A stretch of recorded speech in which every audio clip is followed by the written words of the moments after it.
गाना नाच रे पटाखा डांस फ्लोर पर धमाल मचाने वाला धुन बेला अंतरा। अरे बच्चा ढोल झूमे जिया, नाच रे पटाखा मचा दे बवलिया। अरे घुंघरू के ताल पे जट कमार, भोजपुरी में फैल बड़ास तैयार। सब झूमने लगे। अरे नाच रे पटाखा जैसा नाच रे, डीजे बजाइता सबके नाचवा छुटिए। अरे नाच रे जिया से नाच रे, रात भर चली आज धमाल पार्टी है।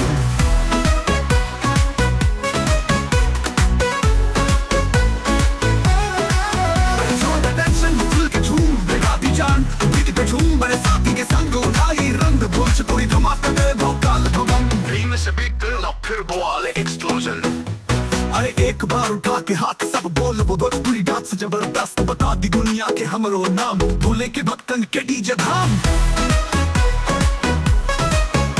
अरे नाच रे पटाखा जैसा नाच रे, डीजे बजाइता सबके नाचवा छुटिए। अरे नाच रे जिया से नाच रे, रात भर चली आज धमाल पार्टी है।